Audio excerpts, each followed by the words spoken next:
بہرحال آمدام برسر مطلب حضرت ابراہیم کے لیے آگ جلائی گئی.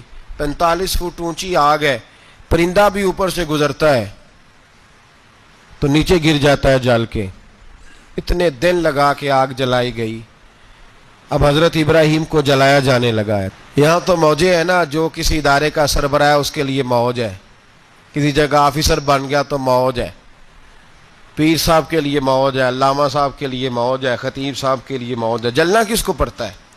وہ علی کوئی نہیں رہا اللہ ماشاء اللہ. وہ لوگ گزر گئے جو تکلیفیں سہ کے کام کرتے تھے, گزر گیا زمانہ. حضرت سیدنا ابراہیم علیہ السلام کو جلایا جانے لگا ہے تو اب اتنی بڑی آگ ہے تو ڈالیں کیسے؟ شیطان نے تجویز دی کہ منجنیق بناؤ. منجنیق, بڑے بڑے بانس باندھ کے ان کے نیچے رسا باندھو. وہ جس طرح جھولنے کے لیے جھولا بنایا جاتا ہے, اس طرح ایک منجنیق پرانے زمانے میں اس میں پتھر رکھ کے پھینکے جاتے تھے دشمنوں پہ. وہ منجنیق بنائی گئی کہ دور سے حضرت ابراہیم کو پھینکیں گے. ہاتھ حضرت ابراہیم کے باندھ دیے, پاؤں مبارک باندھ دیے. پوری زمین پہ ایک نام لینے والا خدا کا, اور اس کو آج رسیوں میں جکڑا ہوا ہے. جب پھینکا جانے لگا نا آگ میں, حوریں رونے لگیں, فرشتے تڑپنے لگے, اے اللہ یہ کیا ہونے لگا ہے؟ ایک تیرا خلیل اور وہ بھی آگ میں. فرمایا جاؤ جا کے اس سے کہو اگر تمہاری مدد لیتا ہے تو اسے بچاؤ. ہوا کا فرشتہ آیا, کہا ابراہیم اگر تو کہے. او بھائی ان چیزوں کو کہانی سمجھ کے نہ سنا کریں, یہ داستان نہیں, یہ وہ طریقے ہیں جو ہمارے رسول نے ہمیں اپنانے کا حکم ارشاد فرمایا ہے. جو عقیدے, یہ وہ نظریات ہے جو ہمیں اوڑھنے کو کہا گیا. اپنے رب کریم کی رضا پہ راضی رہنے کے یہ وہ خوبصورت مواقع ہیں صوفیاء نے جن کو بنا کر سمجھا کر ہم تک پہنچایا ہے. یہ ہے اہل طریقت کی باتیں. وہ کہتے ہیں یار جس حال میں رکھے راضی رہنا ہے.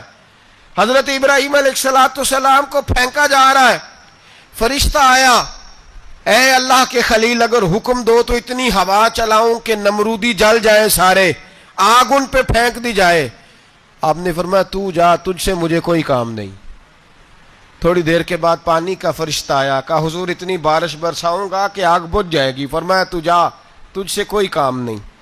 اب جب منجنیق میں رکھ دیے گئے, آگ میں جانے کا لمحہ ہے, تیاری ہے, حضرت جبریل امین حاضر خدمت ہوئے. کہا ابراہیم کوئی حاجت؟ فرمایا تجھ سے کوئی نہیں. کہا چلو مجھ سے نہیں تو رب کریم سے ہی بات کر لو, مجھے پتا ہے میں چھوٹا ہوں, آپ مجھ سے مدد کیوں لو گے, رب کریم سے ہی بات کر لیں. تو حضرت ابراہیم کہنے لگے جبریل یہ بتا, رب کو نہیں پتا اس کا خلیل کس حال میں ہے؟ اسے نہیں پتا میں کس حال میں ہوں, میرے ہاتھ بندھے ہیں, پیر بندھے ہیں آگ میں, اسے نہیں پتا.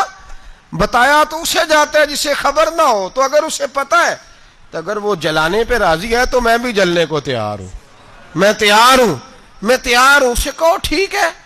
حضرت سیدنا ابراہیم علیہ السلام کو منجنیق میں ڈال کے جو پھینکا آگ میں, یا نارکونی بردم و سلامن علی ابراہیم, اللہ نے فرمایا اے آگ میرے ابراہیم پہ ٹھنڈی بھی ہو جا اور سلامتی والی بھی ہو جا. حضرت ابراہیم کو دو فرشتوں نے بٹھا دیا زمین پہ. پھول کھلے ہیں, کونپلیں مہک رہی ہیں, کلیاں خوشبو دے رہی ہیں. حضرت ابراہیم نے سر سجدے میں رکھ دیا, سبحان اللہ والحمد للہ ولا الہ الا اللہ واللہ اکبر. حضرت ابراہیم اللہ کی تسبیح پڑھنے لگے, رب کریم کا شکر بجا لانے لگے. نکلے وہاں سے, کچھ دن گزر گئے, نکلے, حکم ہو گیا ابراہیم علاقہ چھوڑ دو. حضرت ابراہیم علیہ السلام وہاں سے نکل کے مصر آئے, چچا کے پاس ٹھہرے. انہوں نے اپنی بیٹی جناب سارہ کا نکاح کر دیا. کچھ آگے بڑھے تو ایک ظالم بادشاہ سے ٹکرائے. اس نے ایک شہزادی, ایک بادشاہ کی بیٹی قید کی ہوئی تھی, جناب ہاجرہ نام تھا. ان کو قید سے چھڑا کے ساتھ لائے. حضرت لوط علیہ السلام بھی ساتھ. یہ 4 لوگوں کا قافلہ چلا, فلسطین میں جا کے پڑاؤ ڈالا, گھر بار چھوڑا, تبلیغ شروع ہوئی. حضرت ابراہیم کے گھر میں 2 خواتین ہیں, ایک آپ کی بیوی ہیں, ایک حضرت ہاجرہ ہیں. اولاد کوئی نہیں, بڑا میوہ ہے میٹھا. گھر وہی آباد ہوتا ہے جس میں بچے روتے ہیں, گھر ہوتا ہی وہ ہے جس میں بچوں کی چنچناہٹ ہوتی ہے, بھن بھناہٹ ہوتی ہے. حضرت ابراہیم نے ایک بچہ روتے ہوئے دیکھا تو آنکھوں میں آنسو آئے, کہنے لگے ربی حب لی من الصالحین, یا اللہ مجھے بھی نیک اولاد عطا کر دے. حضرت سارہ نے سن لیا, کہنے لگی ابراہیم شاید میرے بطن سے تو آپ کو نصیب نہیں, ہاجرہ سے نکاح کر لو. جناب ہاجرہ سے نکاح ہوا. اللہ تو بڑا بے نیاز ہے, رب کریم نے حضرت اسماعیل جیسا خوبصورت بیٹا عطا فرمایا. بیٹا کالا سیاہ بھی ہو تو سینے کی ٹھنڈک ہوتا ہے, پر یہ تو وہ بیٹا ہے جس کی پیشانی میں نور محمدی چمکتا ہے صلی اللہ علیہ وسلم. حضرت سیدنا اسماعیل علیہ اتنے خوبصورت. اب جس بیوی کے ہاں بیٹا تھا, بیٹھنا اٹھنا بھی زیادہ اس کے پاس, آنا جانا بھی اس کے پاس, توجہ ادھر ہو گئی. جناب سارہ رشک کرنے لگی. ایک دن کہنے لگی اسے چھوڑ آ جنگل میں, وادی غیر ذی زرع مکے کے پاس. بھائی ایک بیٹا عالم دین بنا لو. کہنے لگا روٹی کہاں سے کھائے گا؟ تیرے 5 بیٹے ہیں, کو حافظ قرآن بنا, کہتے روٹی کہاں سے کھائے گا؟ وہ بچہ بھی کہتا ہے میں کہاں سے کھاؤں گا. حضرت ابراہیم علیہ السلام تو چند مہینے کا بچہ چھوڑ آئے, تو کہاں سے روٹی کھائی حضرت اسماعیل نے؟ کہاں سے کھائی ان کی اماں نے روٹی؟ بھوکے مر جاتے ہیں یہ سارے. میں بڑی ذمہ داری سے کہا کرتا ہوں کہ جتنی خوبصورت روٹی اللہ کریم دین کے خادموں کو عطا کرتا ہے شاید کسی اور کے نصیب ہوتی ہو, لیکن ہم لوگ توجہ ہی نہیں کر رہے, ہمارا ذوق ہی نہیں بن رہا, ہم یہ محنت ہی نہیں کر رہے کہ قوم کو مستند علماء کی ضرورت ہے, علاقوں کے علاقے خالی ہیں, ادھر ہمارا مزاج ہی نہیں بن رہا, توجہ ہی نہیں دین کی خاطر. اور پھر چلے بچے تو بعد کی بات ہے نا, جو ابھی خود جوان ہے وہ بھی یہ دعا. ایک صاحب مجھے کہنے لگے میں دعا مانگ رہا ہوں اللہ مجھے بیٹا دے تو میں اسے دین پہ لگاؤں گا. تو میں نے کہا آپ بھی بوڑھے نہیں ہوئے, آپ خود ہی لگ جائیں, بیٹا تو ابھی آئے گا تو لگے گا نا. تو آپ تو اس وقت ہے تو آپ تو پہلے لگے نا صاحب, 2 گھنٹے تو نکال کے آئے, دین سیکھنے کو کافی ہے. آپ اتنی لمبی سوچ رہے ہیں کہ بچہ آئے گا تو بڑا ہوگا تو وہ جائے گا تو دیکھی جائے گی, ابھی تو آپ ہیں تو آپ تو آؤ. حضرت ابراہیم نے بچہ وہاں چھوڑا. یہاں سے جو عمرہ کرنے لوگ جاتے ہیں نا, جو حج کرنے جاتے ہیں, ان کو پتا ہے کہ وہاں دنیا کی ہر نعمت ملتی ہے, پھر بھی ڈبل ٹرپل پیسے لوگ جیبوں میں ڈال کے جاتے ہیں. حضرت ابراہیم جب وہاں لے کے گئے تو کوئی انسان نہیں تھا, پانی کا قطرہ نہیں تھا, 2 کلو کھجوریں, ایک مشکیزہ. بیوی کو تھمایا. ہمارے گھر میں ہزاروں چیزیں پڑی ہیں, لیکن وہ جو توکل ہے نا وہ ختم ہو گیا ہے.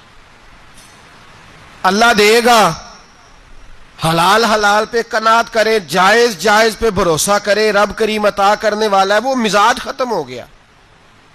حضرت سیدنا ابراہیم علیہ السلام 2 کلو کھجوریں, ایک مشکیزہ پانی کا دے کر کے, اور وہاں بٹھایا آپ نے اپنے بچے کو اور اپنی زوجہ جناب ہاجرہ کو, اور بٹھا کر کے واپس پلٹنے لگے تو حضرت ہاجرہ سلام اللہ علیہ نے آواز دی, کہا ابراہیم کس کے سہارے پہ چھوڑ کے جا رہے ہو؟ جہاں آب زمزم کا کنواں ہے نا, جو لوگ گئے ہیں جنہوں نے صفا مروہ کی صحیح کی ہے, صفا مروہ سے باہر نکلے نا, سرکار کی ولادت کا مقام ہے, اس جگہ پہ آب زمزم کا کنواں تھا.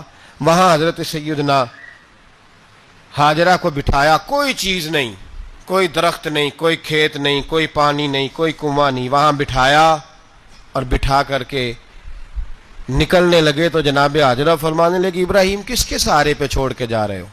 کہنے لگی اللہ کے سہارے پہ. تو پاک باز بی بی نے ایک لفظ پوچھا, کہا ابراہیم یہ میرے رب کا حکم ہے, یہ میرے, بس جن کا عقیدہ توحید مضبوط ہو ان کے لیے ایک جملہ کافی ہوتا ہے, یہ میرے اللہ کا حکم ہے. تو جناب ابراہیم علیہ السلام فرمانے لگے ہاجرہ ہاں رب کا حکم ہے. جب یہ لفظ کہے تو چاہیے تھا نا حضرت ابراہیم تسلی دیتے, تو بی بی صاحبہ تسلی دینے لگی, عرض کرنے لگی ابراہیم اگر اللہ کا حکم ہے تو پھر آپ ہماری فکر نہ کرنا, اگر یہ رب کا حکم ہے تو پھر ہماری فکر نہ کرنا, جس رب نے ہمیں یہاں تک پہنچایا ہے وہ ہمیں کبھی بھی ضائع نہیں فرمائے گا, پھر فکر نہ کرنا. حضرت ابراہیم آ گئے. بات آپ نے سنی ہوئی ہے, اشارہ کرنا مقصود ہے. 13 سال میں چلے مان بھی لیا جائے بعض روایات کی روشنی میں کہ آتے جاتے بھی رہے, لیکن مکمل دیکھ بھال اپنے بچے کی پرورش میں پورا حضرت ابراہیم علیہ السلام کا کردار, سارا کردار ماں کا تھا. میں جب خواتین کے بارے میں کوئی بات کرتا ہوں تو میں آپ کو اکثر کہتا ہوں کہ یہ صرف بیوی کے لیے حکم نہیں ہوتا، یہ ٹریننگ بیٹی کو دینی ہے اور بہن کو دینی ہے، یہ تربیت کریں اپنے گھر میں۔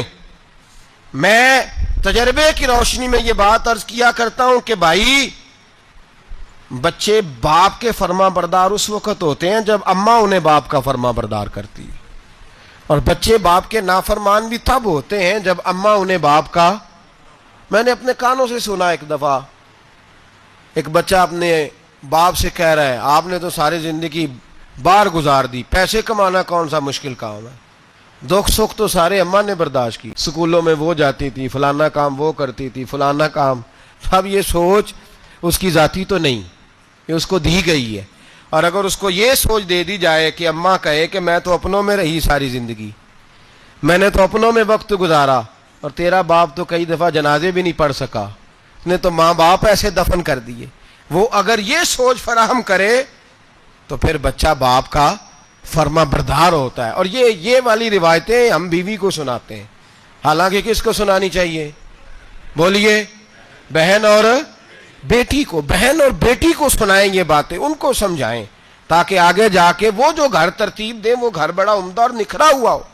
حضرت سیدنا ابراہیم 13 سال کے بعد آئے، چونکہ گھر میں اللہ تبارک و تعالیٰ کی دوستی کا چرچا تھا، اللہ تبارک و تعالیٰ کی محبوبیت کا غلبہ تھا۔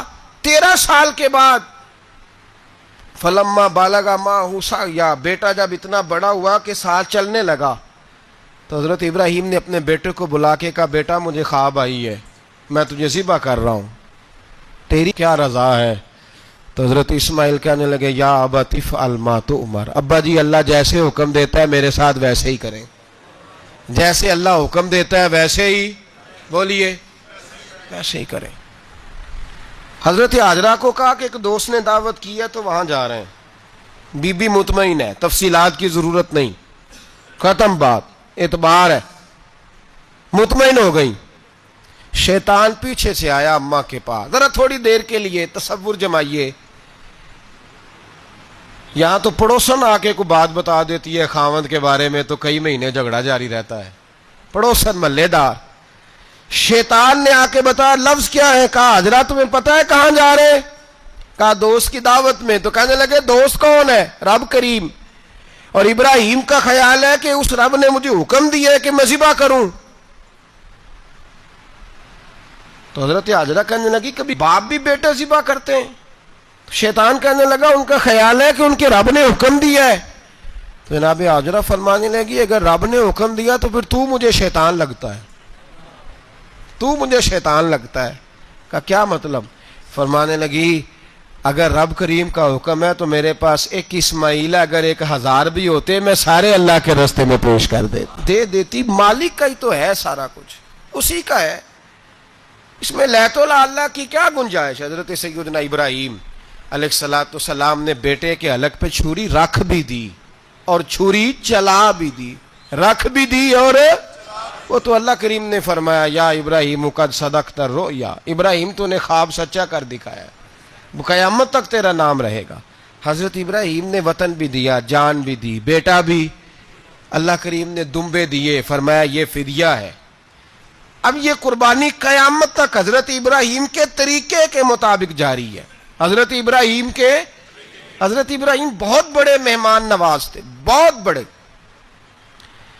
آپ جب مصر میں قیام تھا تو بڑے بڑے لمبے چوڑے لنگر پکتے تھے، لوگ آیا جایا کرتے تھے، بڑا تفصیل کے ساتھ کھانا ہوتا تھا۔ مہمان نوازی آپ کی خاص صفت مبارکہ ہے۔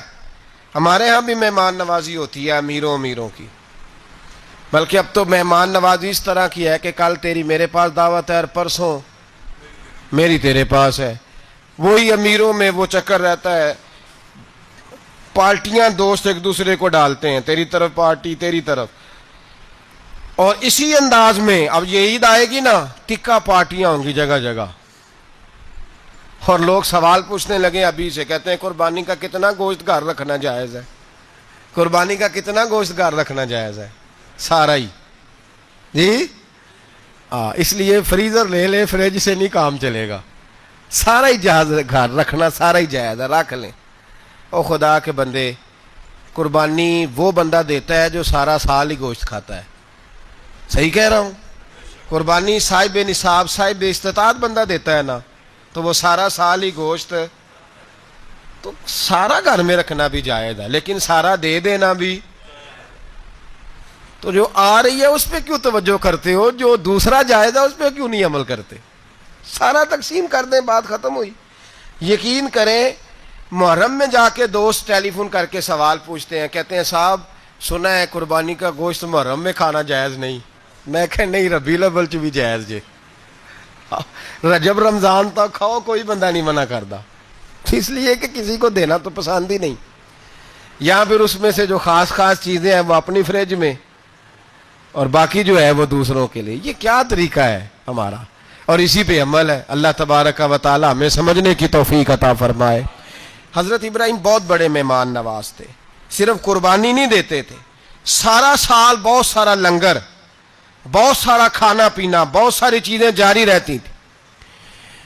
اور جتنے غریب لوگ تھے فلسطین کے، ان کو پتا تھا کہ حضرت ابراہیم علیہ الصلوۃ والسلام کا لنگر جاری ہے. فلسطین میں جب آپ کا قیام تھا، ایک دفعہ ڈھیروں مہمان آ گئے اور کھانے کو کوئی چیز نہیں. حضرت سارہ اور جناب ہاجرہ دونوں اس وقت موجود تھیں. وہ کہنے لگی ابراہیم بہت سارے مہمان آ گئے ہیں تو کیا کریں؟ جناب سارہ کہنے لگی کس طرح کر کے ان کی مہمان نوازی کرنی؟ اور حالات یہ ہیں کہ قحط پڑا ہوا ہے فلسطین میں، مصر میں، دور دراز علاقوں میں. تو حضرت ابراہیم کہنے لگے یہ اللہ کے مہمان ہیں اور ہمیں رب کریم کا بندہ سمجھ کے آ گئے ہیں، اللہ ہی بندوبست کرے گا. فرمانے لگے میرا مصر میں ایک دوست ہے، وہ قحط کے دنوں میں غلہ جمع کر لیتا ہے، میں اس کی طرف پیغام بھیجتا ہوں، مجھے امید ہے وہاں سے غلہ ملے گا. 2 3 5 اونٹ والے غلام بلائے اور ان کو کہا کہ جاؤ غلہ لے آؤ مصر کے دوست سے. وہ لوگ کہتے ہیں ہم غلہ لینے گئے، وہاں جب پہنچے تو حضرت ابراہیم خلیل اللہ علیہ السلام کا پیغام دیا تو آپ کا وہ دوست کہنے لگا غلہ تو بے شمار تھا، مجھے خبر نہیں تھی کہ حضرت ابراہیم کا پیغام آئے گا، تو میں تو سارا تقسیم کر چکا ہوں.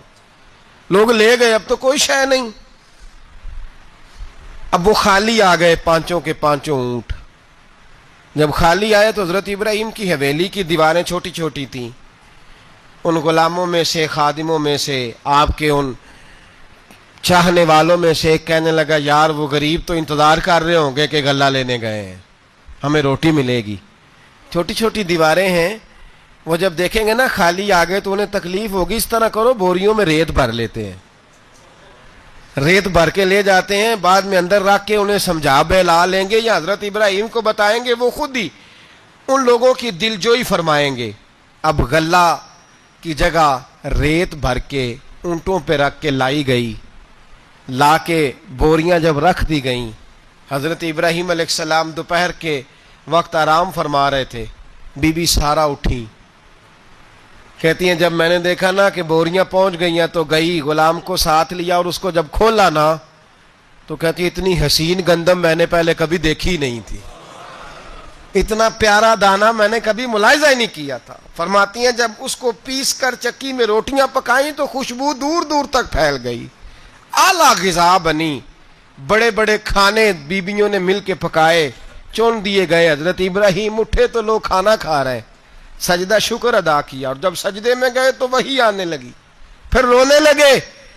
جب پلٹ کر باہر تشریف لائے تو جناب سارہ کہنے لگی ابراہیم تمہارا مصری یار بڑا اچھا ہے، اس نے اتنی اعلیٰ گندم بھیجی ہے کہ اتنی تو میں نے پیاری گندم کبھی دیکھی نہیں. جناب ابراہیم مسکرائے، فرمانے لگی سارہ یہ مصری یار نے نہیں بھیجی، یہ میرے عرشی یار نے بھیجی ہے، یہ میرے عرشی یار نے بھیجی ہے. بھائی مہمان نوازی مزاج تھا، ہاتھ لٹا دینا مزاج تھا، دوسروں کی اشک شوئی مزاج تھا. حضرت ابراہیم علیہ السلام کا طریقہ ہے قربانی، حضور نے ان کا طریقہ بیان کیا.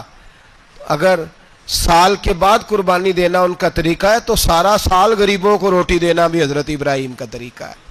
سارا سال غریب کی نوکری کرنا یہ بھی حضرت ابراہیم کا طریقہ ہے. بھوکے کو کھانا کھلانا یہ بھی. میرے مصطفیٰ کریم سید عالم صلی اللہ علیہ وسلم سے صحابہ نے پوچھا حضور بہترین مسلمان کون ہے؟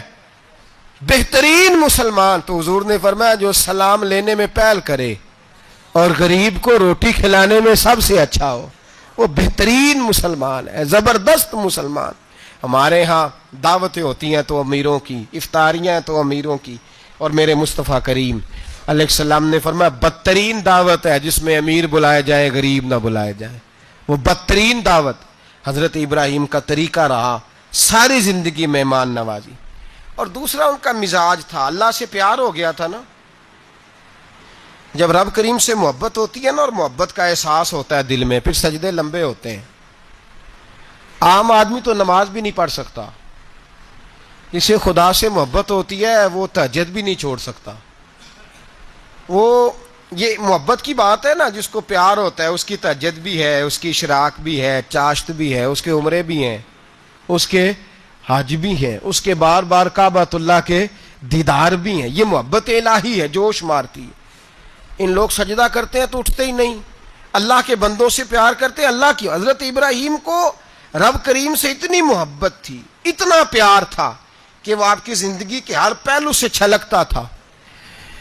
ایک وقت ایسا آیا کہ اللہ تعالیٰ نے حضرت ابراہیم کو بہت زیادہ مال عطا فرمایا، اتنے اونٹ گنے نہیں جاتے، گائیں اتنی زیادہ کہ شمار نہیں ہوتی، بکرے بکریاں اتنی زیادہ کہ شمار، بہت زیادہ مال اللہ نے عطا فرمایا۔ اور ابھی کچھ عرصہ پہلے آپ پیچھے جائیں نا تو جو لفظ مال تھا وہ روپے پہ تو بولا ہی نہیں جاتا تھا، وہ جانوروں پہ بولا جاتا تھا۔ بہت زیادہ مال اللہ نے دیا، بکریاں، گائیں، اونٹ، بیل، بڑا کچھ۔ تو رب کریم نے فرشتوں سے فرمایا کہ وَاتَّخَذَ اللَّهُ ابراہیم خلیلا، ابراہیم میرا دوست ہے۔ تو فرشتے کہنے لگے یا اللہ جسے اتنا کچھ دیا جائے اس نے دوست تو بننا ہی ہوتا ہے، تو نوازا ہی بڑا ہے، اتنا مال، اتنے کھیت کھلیان، اتنا کچھ۔ اللہ کریم نے فرمایا جاؤ آزمائش کر لو، امتحان لے لو۔ فرشتہ امتحان لینے پہنچ گیا۔ حضرت ابراہیم کے جانور چر رہے ہیں چراگاہ میں، حضرت ابراہیم بھی ہیں، غلام بھی ہیں، بہت بڑا ریوڑ ہے۔ آپ تشریف فرمائے، ایک فرشتہ آیا تو کھیت میں چھپ کے بیٹھ گیا اور بلند آواز سے کہنے لگا سبحان اللہ والحمد للہ ولا الہ الا اللہ واللہ۔ یہ تسبیح بڑی پسند ہے، محبوب نے ان کی فضیلت بیان کی۔ اب وہ حضرت سیدنا ابراہیم علیہ السلام کھڑے تھے تو وہ کھیت میں بیٹھ کے تسبیح پڑھنے لگا، سبحان اللہ والحمد للہ ولا الہ الا اللہ۔ حضرت ابراہیم کہنے لگے یہ میرے رب کا نام کون لے رہا ہے، بڑی اس کی میٹھی آواز ہے، بڑی کون ہے؟ ڈھونڈنے لگے، گھومتے گھومتے اس کے پاس چلے گئے، فرشتہ انسانی شکل میں، تو میرے رب کا ذکر کر رہا تھا؟ اس نے کہا میں ہی کر رہا تھا۔ فرمانے لگے یار ایک دفعہ پھر نہیں کرتا؟